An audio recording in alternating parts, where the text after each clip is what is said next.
The Immigration and Naturalization Service of the United States, in cooperation with the National Broadcasting Company, has invited a number of naturalized citizens to talk about the American citizenship which they have recently acquired, a possession which we ourselves take for granted, but which is still new and thrilling to them. Today, we are delighted to have with us as guest on this program the distinguished scientist, Dr. Albert Einstein, who has this very morning, just a few hours ago, taken his citizenship examination. Certainly, there could be no better time for Dr. Einstein to discuss with Mr. Marshall Dimmock, the Second Assistant Secretary of the Department of Labor, some of the reasons for his appreciation of American citizenship. Dr. Einstein, I know that you seldom give interviews, and so I want to thank you on behalf of all of our listeners for coming here today.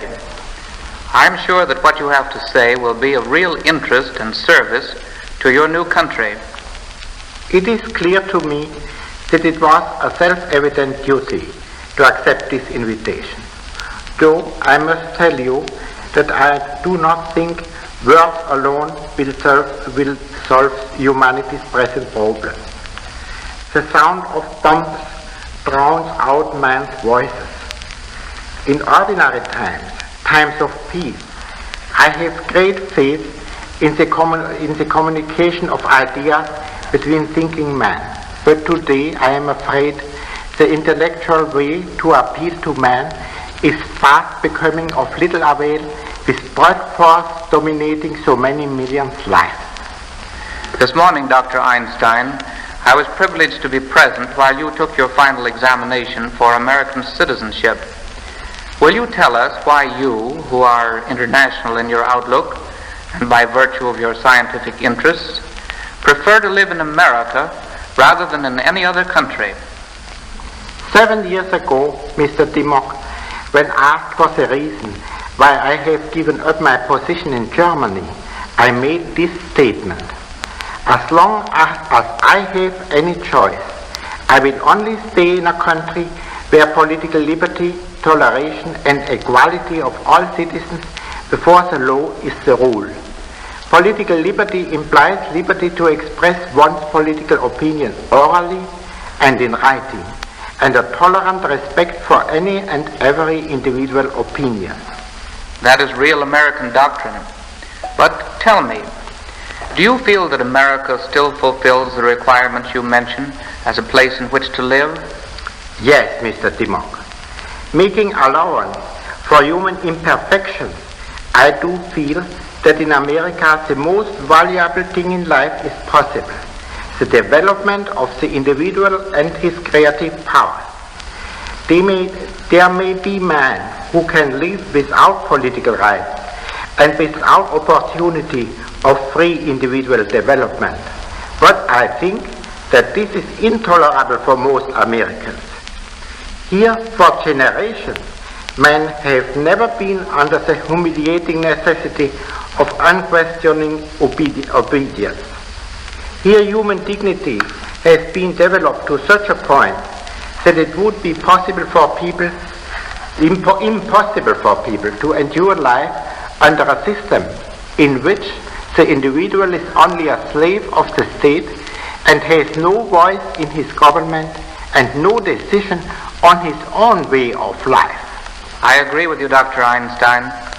We simply will not be driven about like sheep. We are independent. We are self-reliant. We do not know what it means to be deferential to class or position. Fortunately for us, obey is a little heard word, and cooperate is a common one. Yes, I think from what I have seen of Americans since I have come here, they are not suited by temperament or tradition for existence under a totalitarian system.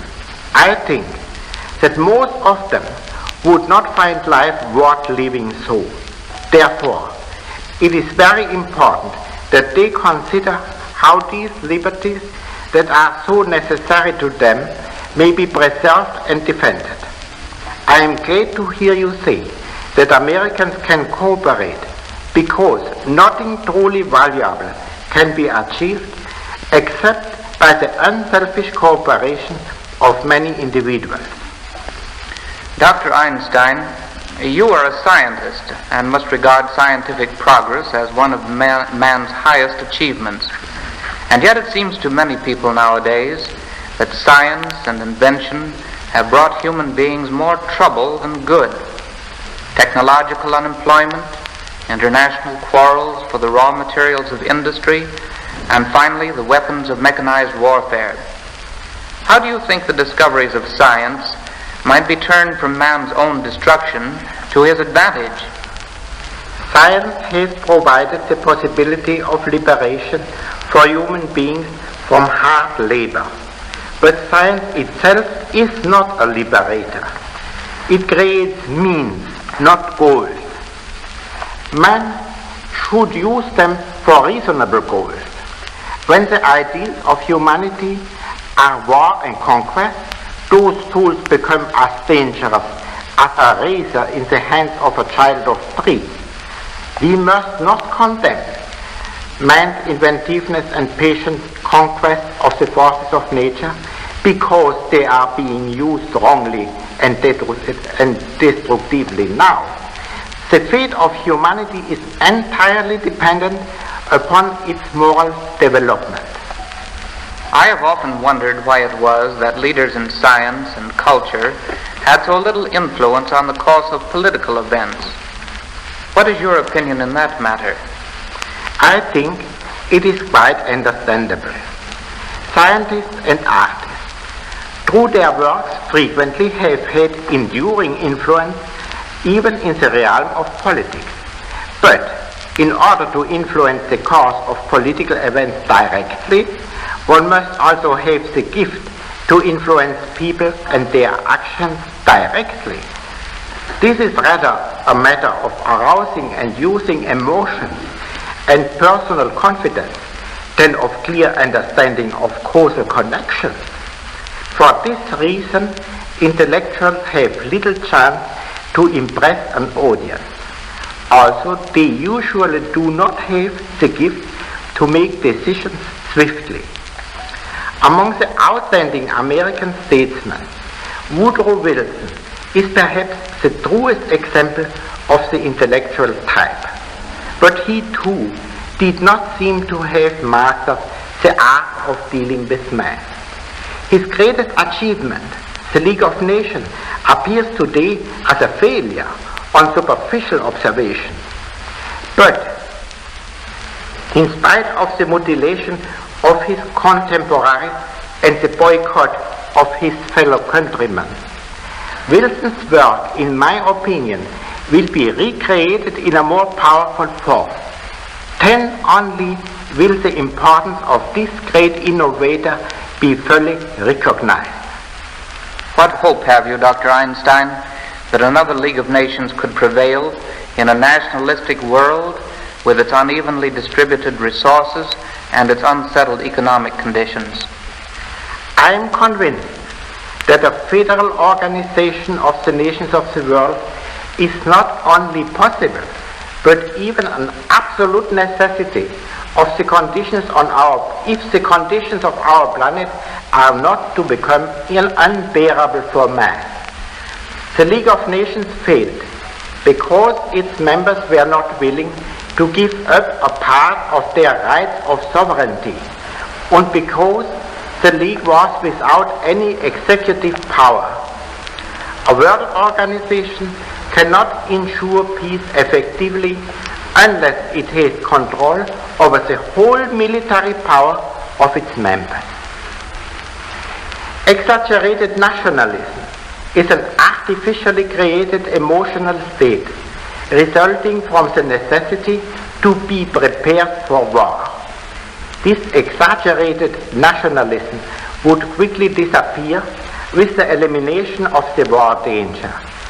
I do not believe that the unequal geographical distribution of raw materials must necessarily lead to war. As long as a nation has access to the materials which are necessary for its development, it can very well prosper. This is clearly shown by nations such as Switzerland, Finland, Denmark and Norway, which belonged to the most prosperous countries of Europe before the war. One of the most important functions of such an international organization would be to secure unhampered distribution of the raw materials and free access to markets. The solution of the internal economical and social problems could be left largely to the individual states. I cannot help but wonder if this statement is not a bit too optimistic. Can one strive towards an international order founded on justice, while on the other side of the Atlantic, brute force is strangling one democratic nation after the other? I am far from being optimistic. What I have told you is not a prophecy, but a statement of what must be done to prevent life on this earth from becoming unbearable. Everybody will agree that we are now farther removed from this goal than seemed to be the case 10 years ago. This setback could have been avoided if the democracies had then shown the same solidarity and readiness for sacrifice they have shown now in this hour of grave emergency. Will to sacrifice, solidarity and wise foresight, however, are most effective before the hour of dire necessity has arrived. May our America be spared such an hour through the resolute action of her citizens and statesmen. You have great faith in your chosen country, Dr. Einstein. I hope we may be worthy of it through all our acts and decisions and attitudes during these trying times when emotions often deprive men of ability to see things clearly. I believe that most Americans act like Americans. By that I mean that they are innately just, tolerant, and reasonable. But a time of crisis tests the democratic qualities. For example, with 8 million naturalized Americans and 4 million aliens among us, we are challenged as a democracy to prove to ourselves and to the world that tolerance is not only an ideal, but a practical possession of all Americans. I believe that America will prove that democracy is not merely a form of government bound to a good constitution, but also a way of life supported by a people who have a good tradition, a tradition of moral strength. And the fate of the human race is more than ever dependent on its moral strength today. Thank you, Dr. Einstein, for your inspiring message to your chosen country.